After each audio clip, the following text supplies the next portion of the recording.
Beetroot சாதங்க, கடுகு உளுத்தம்பருப்பு போட்டிருக்கேன். வெங்காயம்,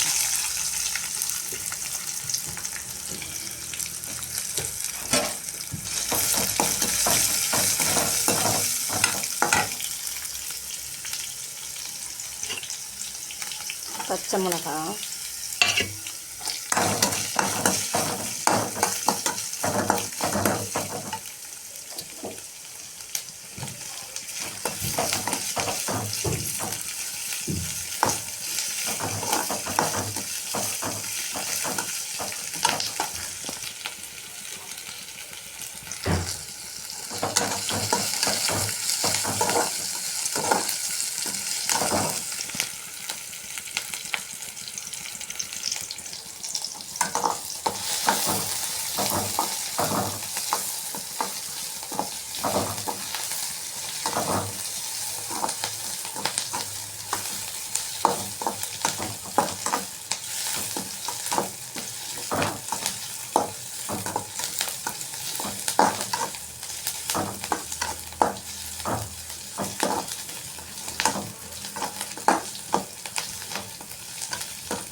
நல்லா வதங்கிடுச்சு.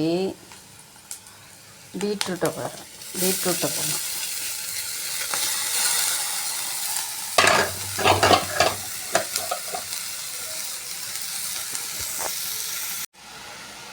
கொஞ்சோண்டு மிளகாத்தூள் போட்டுங்க. இது சாதம் கிளறது கொஞ்சம் நல்லாயிருக்கும் மிளகாத்தூள் போட்டால். கொஞ்சம் தண்ணி ஊற்றிட்டேன், அப்போ தான் கொஞ்சம் வேகும்.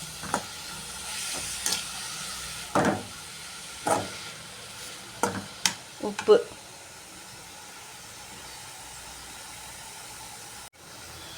கொஞ்சமாக உப்பு போட்டுங்க. ஏன்னா பீட்ரூட்லேயே வந்து கொஞ்சம் உப்பு இருக்கும், கொஞ்சமாக போட்டுங்க.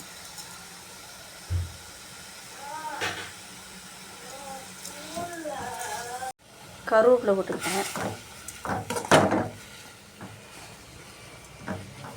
நல்லா வேகட்டுங்க. அவ்வளோதாங்க, ரெடி ஆகிட்டுங்க. இதில் வந்து நம்ம சாதத்தை போட்டு அப்படியே கலர வேண்டியதான். பிள்ளைங்க பீட்ரூட் பொரியெல்லாம் பண்ணால் சாப்பிடாதுங்க. அதனால் இந்த மாதிரி சாதமாக கிளறி விட்டுறலாம்.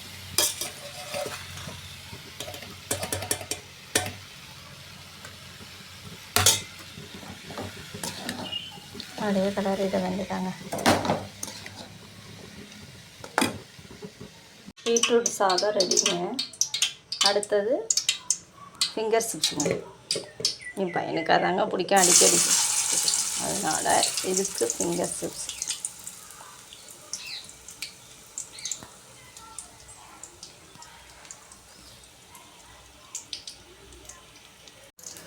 கருவேப்பிலை போட்டுக்கிட்டேன்.